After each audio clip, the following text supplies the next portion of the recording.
Hey everyone, it's Jason. Welcome to another video for Vampire the Masquerade Rivals. This is also Hunter the Reckoning Rivals too, I suppose. This is the brand new big box / core Hunters and the Hunted. So if you're familiar with the Vampire the Masquerade Rivals games, it brings in all the different vampire clans. You face off against each other. And kind of like a bid to like control the city. And what really makes it a fun, unique gaming system is it's not just like other card games, like I said, Pokemon or Magic or something, where you're just trying to have the strongest guy straight up battling the other one. There's a lot of stuff. There's physical attacks, there's social attacks, and there's mental attacks. And you're kind of trying to vie control, complete agendas. Such one of the ways to win is you complete each deck, or each player has their own specific agenda to try and win, so they have their own unique goal to try and win. You can defeat your specific rival to win the game, or if any other character is defeated, and it wasn't your rival, kind of based on who has the most agenda and different points that way. So the game's not just until every character is defeated. There's lots of other insights and stuff. Each vampire clan plays very differently from each other. They have their own strengths and weaknesses and strategies. Some of them employ more social means of doing stuff. Some focus on acquiring agenda. Some are more brute strength and force. Some use animals. Some use different types of rituals. Take time to set up. Other ones use conspiracies or traps or animals, and there's some focus on the mortals. There's some very interesting stuff, and what's also neat is because every game has pre-constructed decks, but then they come with additional cards, so you can like change up the decks, or you can always mix and match the decks together. What makes this set a little bit more unique as well is because now it's adding the Hunter the Reckoning story from, or characters from the World of Darkness, into this as well. So now you get to play as human hunters.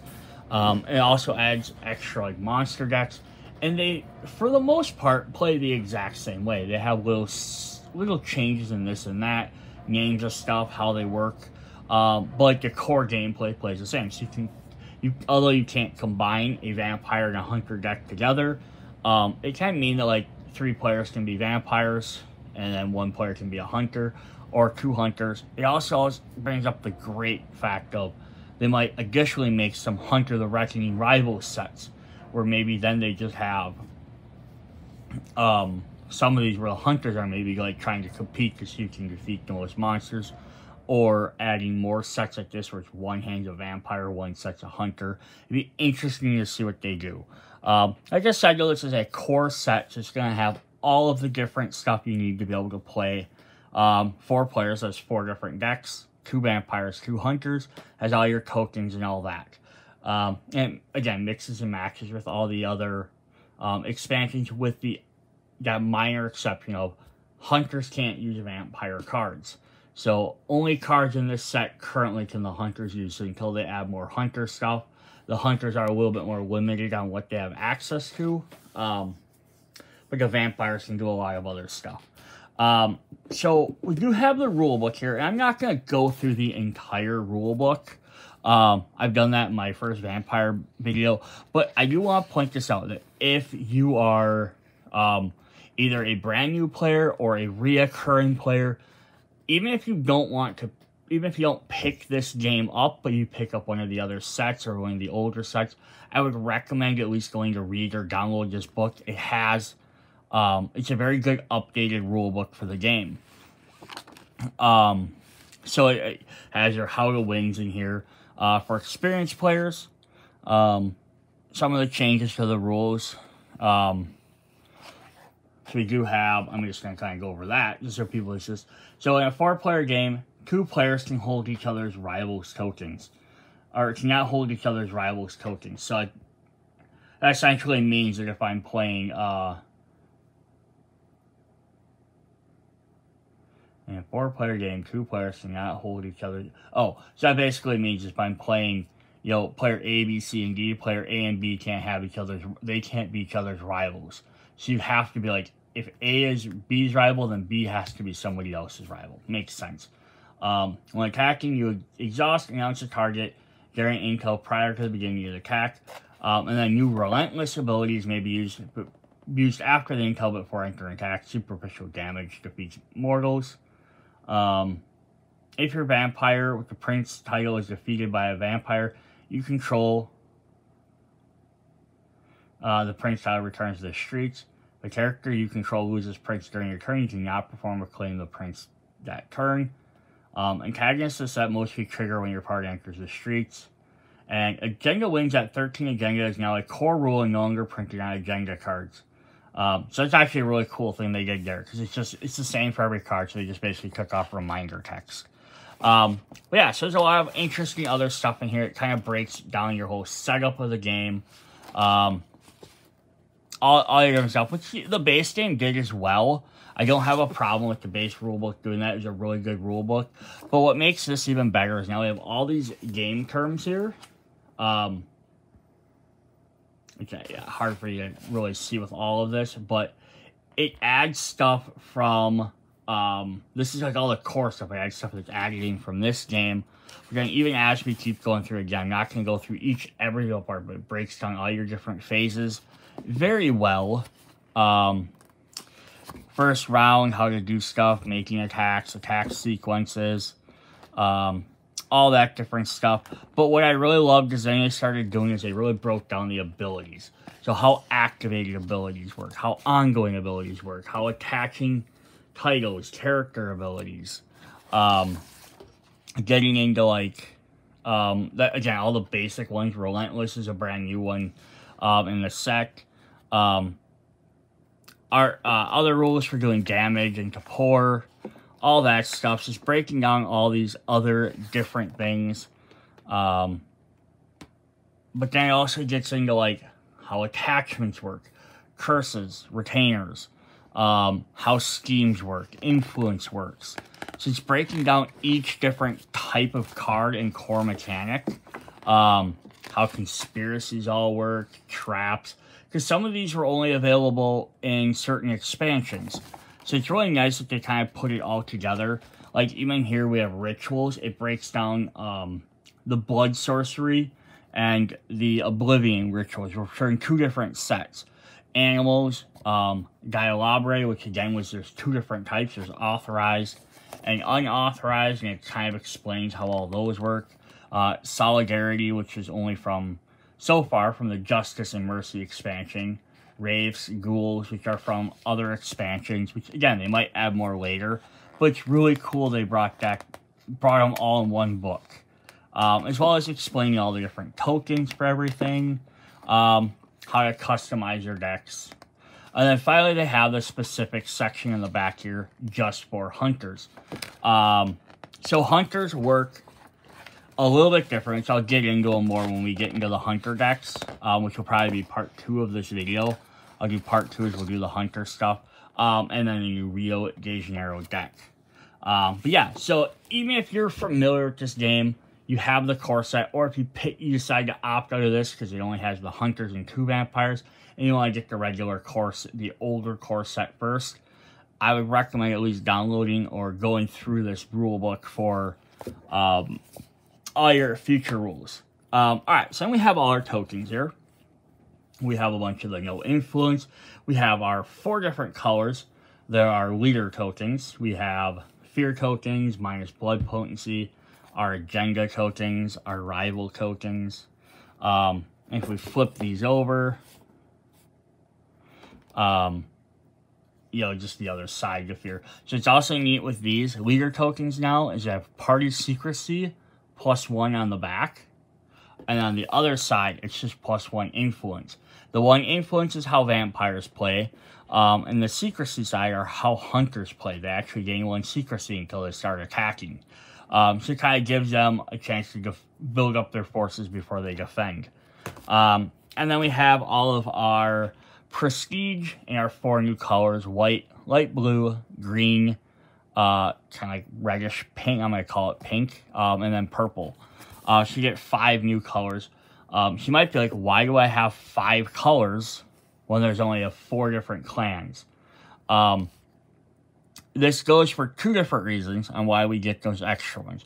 One, because if you want to up the game to a 5th player, you already have the stuff in here. So now if you buy any of the expansions, you buy it just as a core set, and you buy any expansion, you already have the tokens to make a 5th player.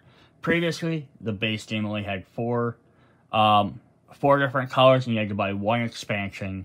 The first expansion came out, had the 5th color. Now this gives you the option, so if you buy this, you have more colors to choose from, as well as you can play 5 players. The second reason is the monster deck. Might use prestige and stuff, so they wanted to give you an extra color. So if you're playing a 4-player with these 4 decks in here, you have a 5th color to use specifically for the monster deck. Yeah, so that's basically that. And then we have our box here for our cards. So they have it separated into 3 on each side. So you can technically have your 4 decks, your city deck, your crypt deck, all separating into different ones, or you have stuff for your tokens. I personally get rid of this and I put all my cards together in a different box, but that is a way to do it. Alright, so we're going to go ahead and just now jump into the vampires themselves.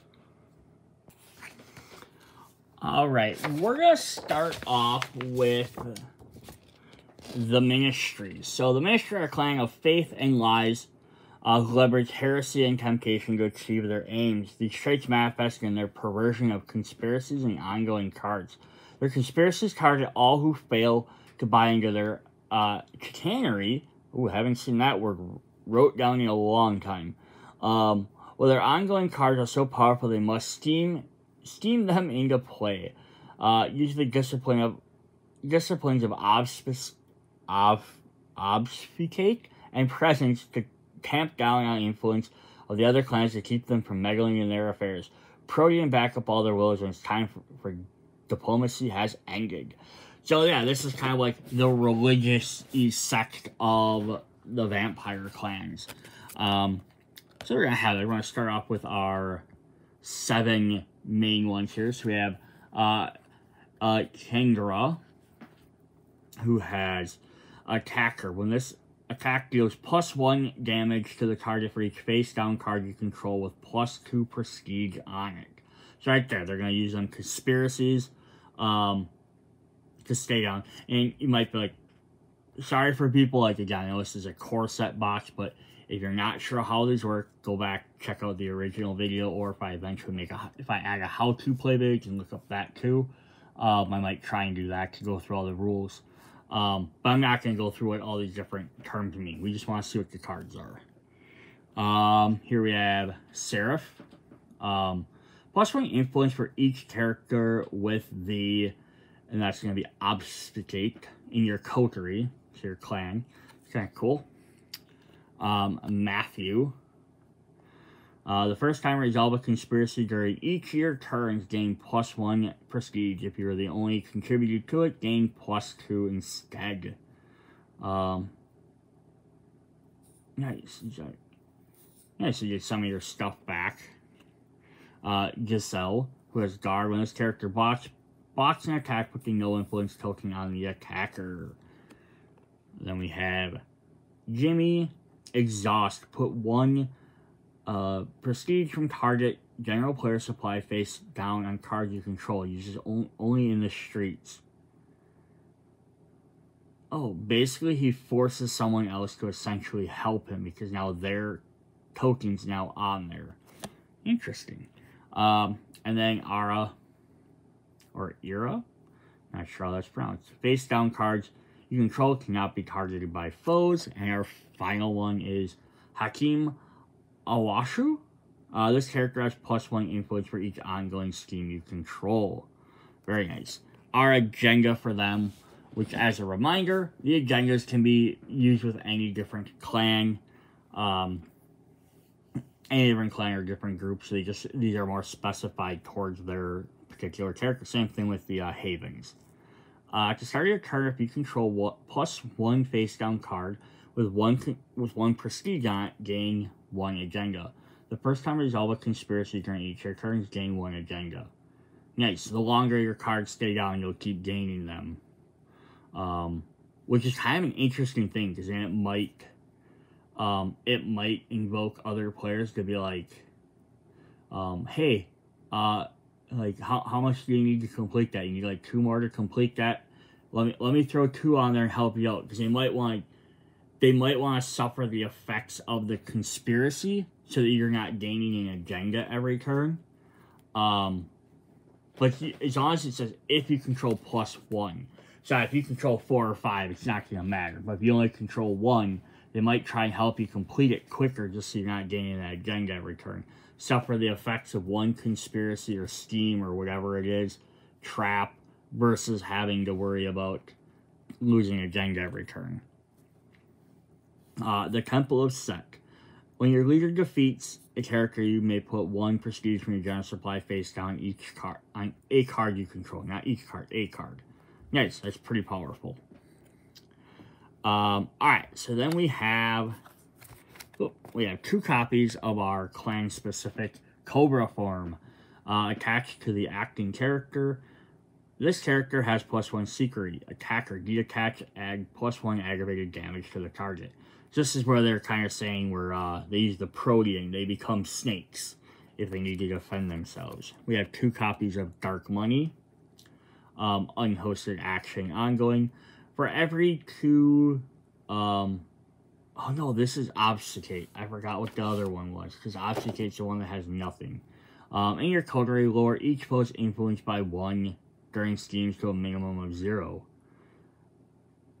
Nice. So basically you can, like, stop someone from scheming against you. Like, hey, I'm going to pay you off so you can't fight against me.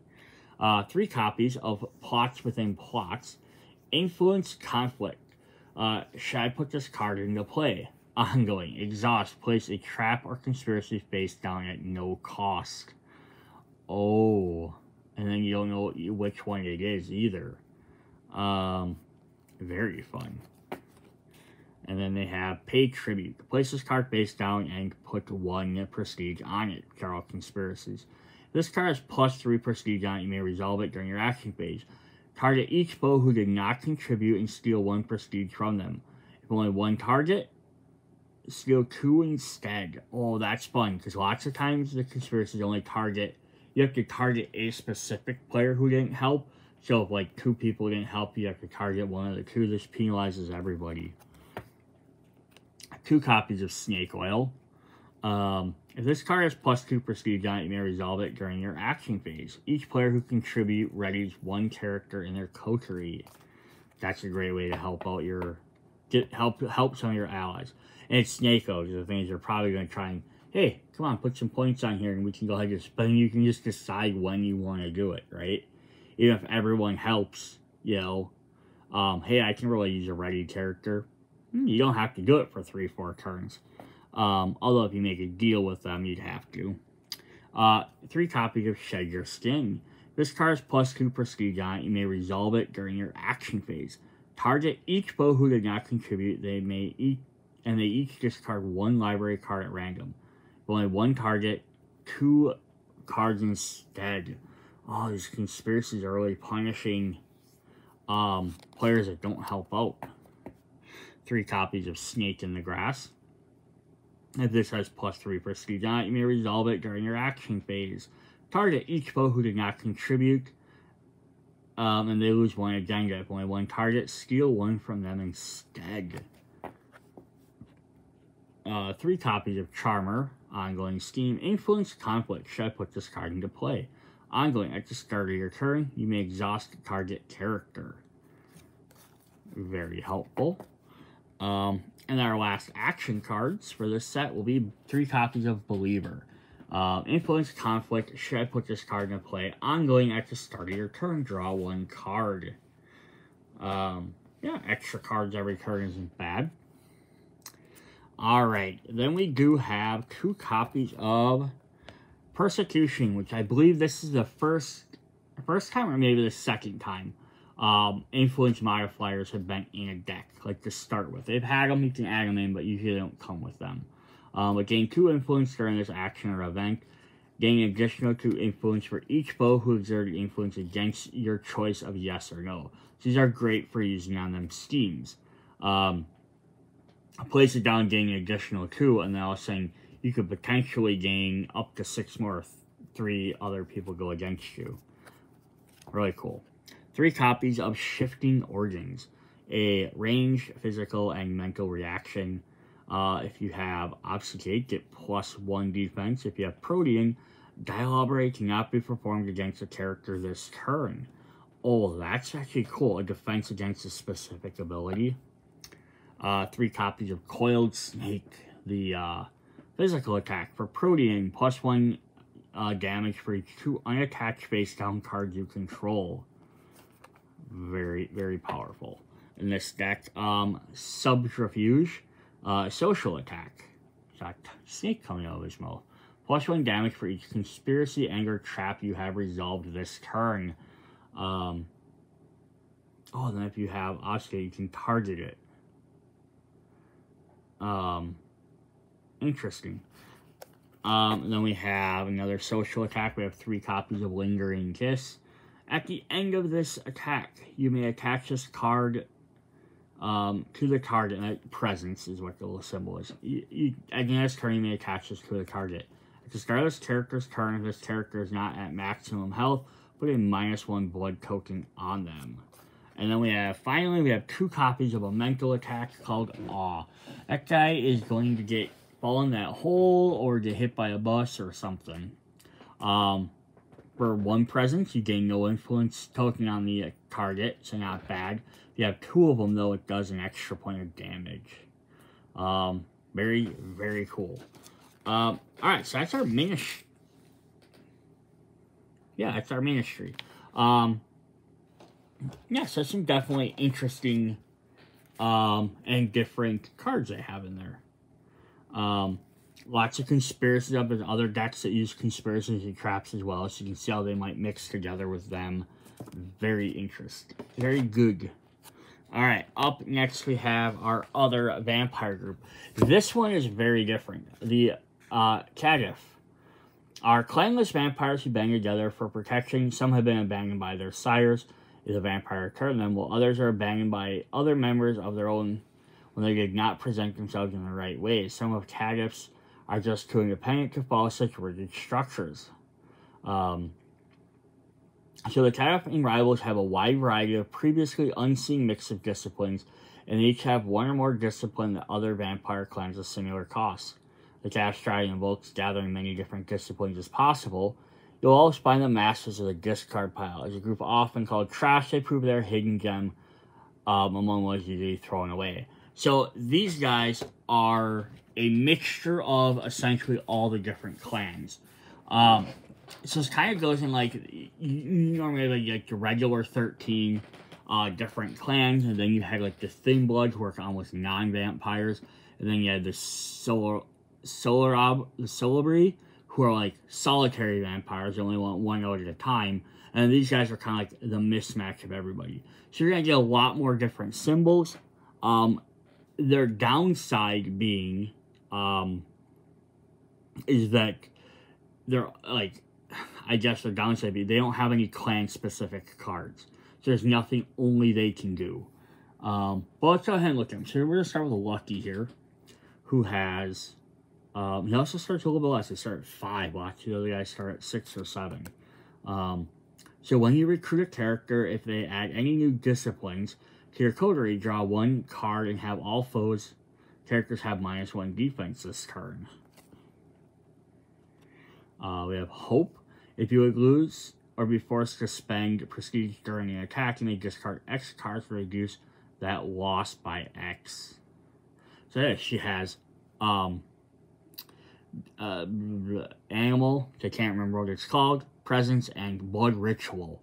So Blood Ritual is usually available on some of the other characters before. It's kind of cool getting a bunch of different ones, so you can perform various rituals and stuff. Benicio, discard 1 library card, prevent 1 damage to target character in this party. George Guerrero, It says attacker, discard 1 library card. This attack deals 1 damage to the target. So they have lots of discarding. Prudence, party. Attackers in this party have +2 defense while attacking. Thaddeus, his character enters play, draw 1 card. Judas, when this character is defeated, you may burn this character to gain 1 prestige. Alright, yeah, so they're very interesting. So they have all a bunch of different symbols, so they're going to be able to use a lot more different cards from different clans that can use, and maybe use stuff other clans more so can use, because it, like, the idea basically is just they have their clan abilities, specific cards, but, like, certain clans have Protean, certain ones have Presence, certain ones have, blood rituals, or blood sorcery.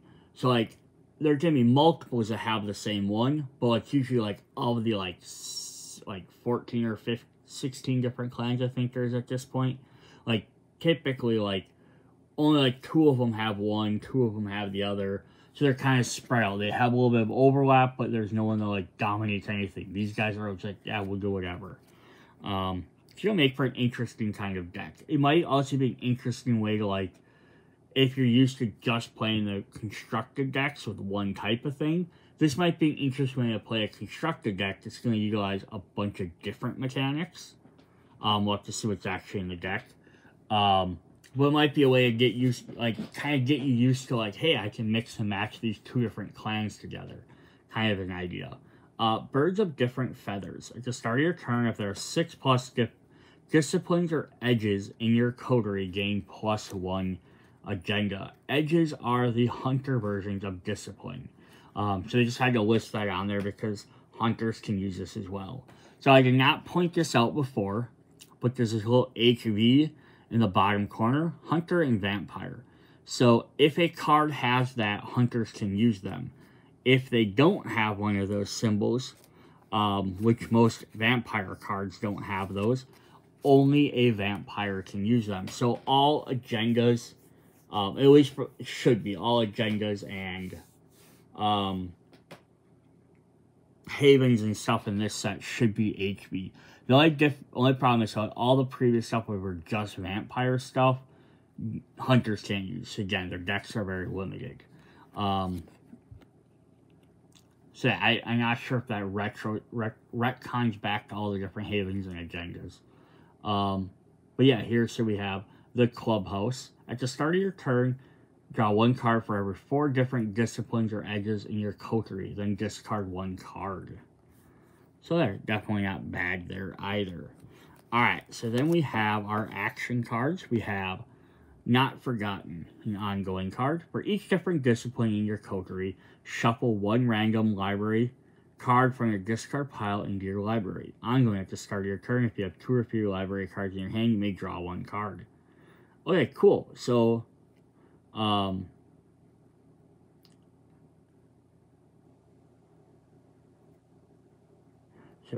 each different coterie, shuffle 1 random library card from your discard pile to your library. So I have all these discard effects. So this is basically going to keep letting you put them cards back in your library. And if you keep discarding or spending them, you're going to be able to keep drawing more. So it kind of works in a neat cycle there. We have 3 copies of Shameless. Gain 1 prestige for every 3 disciplines in your coterie. Very cool. So, I mean, some of these characters have 3 and 3. You have 2 of them out, or you have 3 of them out. There's only 13 different disciplines. So you're only going to be able to, eventually you'll max out. But you can get, like, other stuff to help out your characters. Other cards from other decks. Share the Wealth. Ongoing, characters in a party with your leader have the benefit of all retainers attached to your leader. At the start of your turn, if you don't have a Cactive or Thin Blood in your coterie, burn this. Oh, that's cool. Again, there's not a lot of cards that directly specify clans. That's really neat. But yeah, these guys gain bonuses because they have the retainer. It also a lot of times gain extra disciplines from them as well. Pass the Torch. 3 copies of this. Put your leader token on a character in your coterie, even if it's out of play. If you have a card tip or thin blood in your coterie, gain 1 action. Oh, so that's kind of cool as well. So this basically is going to allow you to switch your leader out. And also notice this one down here has Hunter Vampire on it. Versus if we flip back to like that one, it does not.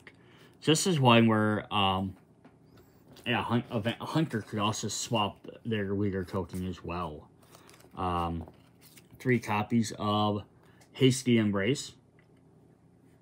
Play only if you have an attached retainer this turn. Recruit a tag of character from your hand at no cost. Place only 2 blood from your general supply on them.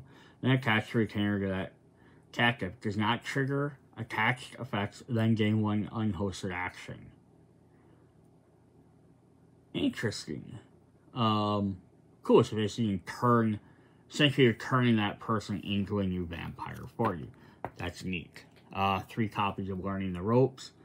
Ongoing, when a character you control deals +1 damage to a opposed character, choose 1 discipline that character has and place a token of that type on your character. Oh, neat. So that's where the plus tokens will definitely come in.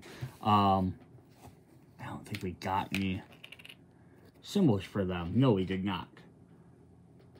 Yeah, so one of the other sets has the plus tokens. So that might be worth getting. We have 1 copy. Do we only have? Yeah. We have 1 copy in this deck of One Man's Trash. You may put the top 2 cards of your library into your discard pile. You may then shuffle up to 2 library cards from target player's discard pile into their library. If you have Tactic for Thin Blood in your coterie, gain 1 action. Yeah, you get your cards in your discard pile, which could be helpful for various effects. Shuffle up to 2 library cards from target player's discard pile. So if somebody else is playing with their discard pile or getting something that they might resurrect, you could get rid of it. It's always a fun thing to play at. 3 copies of Layers of Protection, ranged and physical reaction. Each character's party has +1 defense. Discard X cards to prevent X damage to the target. Very cool. Comeuppance, we have 3 copies of this. Social and mental reaction. The attacker reveals their hand to the defender. The defender can discard 1 social or mental attack from the revealed cards. 3 copies of the Shotgun. A ranged attack, +1 damage versus City Deck Mortals. Discard 1 card to deal 2 ranged damage to a different member of the defending party. The shotgun shoot multiple shots. 3 copies of Triple Threat. So we have physical attack. Draw 1 card, +1 defense or damage, and if the defending player has a reaction during this attack, steal 1 from them. I really love this. I wish I had more cards like this. And if you have these different disciplines, you really do different things. 3 copies of Risky Business. If you do not have a Tactic for Thin Blood in your coterie, play this card face up. If the reaction is played or the attack is blocked, discard this card. The attack continues. Interesting. So yeah, if you're just playing it normal, it's a really powerful attack. But if you don't have one of the other clans, and you have to, people can see what you're doing. 3 copies of Integrate. Social attack, +1 damage for each different discipline the attacker shares with the defender. Ooh, that's cool. And then finally, we have 2 copies of Wide Array of Pain. Mental attack. If the attacker has 3+ different disciplines, the defender has +1 defense this attack.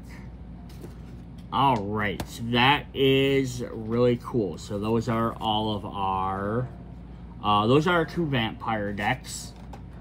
So I think I'm going to do is, I think we're going to look at the city deck quick. I know we haven't went over the hunters yet. If I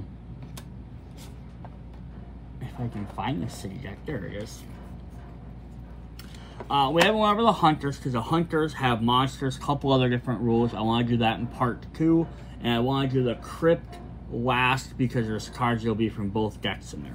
So we're gonna go ahead and do the city one in this, so we don't have to do a third full video. So we'll jump to the hunters in that set 2. So our new set is Rio de Janeiro. So per rules, if you're playing like tournaments, events, anything like that, you're always supposed to use the newest city deck. So this is kind of an up and down side to the way the game works, is because that means if you're playing and you don't own this set, you won't have an idea of how to maybe build a deck or strategize around it. See, it almost kind of forces you to have to buy this to play tournaments and stuff, because that way at least you can see, I mean, you can look up online, but to see what they do or watch a video like this, but you don't get the feel of playing your deck against it to see how it works with that. I don't know how big of a deal that's always going to be, but it's probably worth at least noting what's in the deck. Alright, so we're going to go ahead and look at what Rio does for us. So we have the Carnival. Event. Shuffle all events in the burned city pile into the city deck and add 1 card per player to the streets. So basically reset everything and then play more. Meeting at the Pale de Aquar. Place no player token on this when revealed. Ongoing action, Steam Influence Conflict. Should target player choose now, lose 2 agenda, and gain 2 prestige, then burn this card. Only leaders may exert influence, no influence martyrs or prestige. Interesting. So it's kind of like beginning of your turn, you decide, hey, who else should do this? That's cool. A little behind the scenes thing. Crystal Redentor. Going to perform an attack action, the acting player must pay 1 prestige. Open season. Flip the top card of the unused monster stack face up. So this will also require using the monster stack. Ongoing. During your antagonist step, this monster attacks the lowest blood potency character in your coterie. Round 1 exception. Placing your city deck card, shuffle this back in the deck. So you don't play a monster on turn 1. So monsters are essentially, they're gonna, for the overall gameplay, just as a quick brief idea, is they're going to work just like fighting anything else. They have their different stats, they have their health, they just have some extra different rules for getting them into play. And this is one way, so that way if you're not playing with the hunters, you might still have to fight monsters in Rio. So we have Uprising. Ongoing. After the first attack of your turn, if the target was a character with 5+ blood potency and you did not defeat them, gain 1 action. Crackdown. Ongoing. At the end of your beginning phase, flip the active Haven face down and flip it face up at the start of your next turn. Seeking Followers. Ongoing. At the end of your turn, lose 1 prestige unless you control +1 retainer. Corruption. Place no prestige on the tokens. Place no player token on this when revealed. When it gains a token, it will be removed from the start of the player's turn if there's prestige of their color on it. Ongoing. Gain +1 prestige. You gain 1 prestige. Place one of those tokens on this card. Interesting. So it kind of like holds it off for a minute. Copacabana Revelation. Ongoing. All characters have -1 secrecy. Bright lights show where everyone's at. Makes sense. Dia da Independencia. Ongoing. When a character is defeated, return 1 of their retainers at random to the streets. And then, of course, we have our new Prince of the City card, Rio de Janeiro. Like the other one, so the how you get it works the same, but they have different effects. When you attach this title, gain 1 agenda. Character has +2 influence. At the end of each player's turn, if this card is in the streets, the active player deals 1 aggravated damage to a character in their coterie unless they control this card. Interesting, so it kind of hurts everybody. Right. Then we have our brand new Second Inquisition cards. Now these are interesting because the previous 2 decks and even the Heart of Europe expansion one, or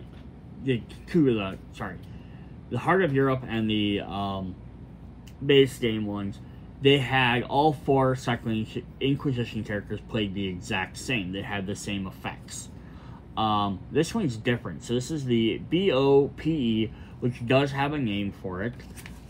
Which if I flip to the very back of the book, it'll probably tell me what it was, but I don't remember how to pronounce it. Yeah, I'm not even going to try and translate that. But maybe I will. I'll just post it here and show you quick. It is the Batalhão de Operações Policiais Especiais. So I think it's the Operator Police Specials, or whatever that first word is. But it's the BOPE, and this is the marksman. So you can kind of see them highlighted in the group there. These are your antagonists. Ongoing, when you move a party of your characters to the streets during your turn, deal 1 aggravated damage to a vampire in that party. Then we have the other marksman. I love how the pictures highlight the different characters. It's pretty fun. When you move a party of your characters to the streets, deal 1 aggravated damage to a vampire party. So those two work the same. But then we have the Psyops back there. When you move a party of your characters to the streets during your turn, discard a card. And then we have the Caveira, who says, during your antagonist step, if you control no characters in the streets, move 1 character in your haven to the streets. So yeah, then all of a sudden the other guys will trigger if they're out. So that's kind of fun. And then we have some brand new mortals. Citizens, we have the Mugger. When defeated, choose 1. Mend 3 or gain 1 prestige. Attacks gain 1 discipline and +1 blood potency. We have the Blood Cult Priestess. So the burn's going to be the same for all of them. You can either mend 3 or you can gain a prestige off of these guys. And attacks draw 1 card or gain blood sorcery. Practitioner of the Dark Arts. So you can burn them for health or prestige, or attach to draw 1 and gain 1 Oblivion discipline. The Snake Handler. Attacks gain Protean and +1 health. The Politician gains +2 influence. The Lookout. Party, ignore 1 antagonist in the party moves into the streets. So that's kind of fun. And the Maid. Party, at the end of your turn, you may move this character into any party within your coterie, ignoring antagonists. That's kind of fun. And then we got 1, 2, 3, 4, 5. We have our 5 copies of our new Vagrants. Whoops. He's not gonna stay up there. Exhaust Vagrant can prevent 1 damage to this character. So basically have them as sacrifices. But they only have the Mend 2 and nothing else. Alright, so that's what we'll have for part 1 of the Hunters and Hunted gameplay set. Hunter the Reckoning, Vampire the Masquerade. So yeah, come back, check out part 2. We'll go through the 2 Hunter decks, what different stuff they do, the monster deck, as well as the crypt. See you guys there. Bye.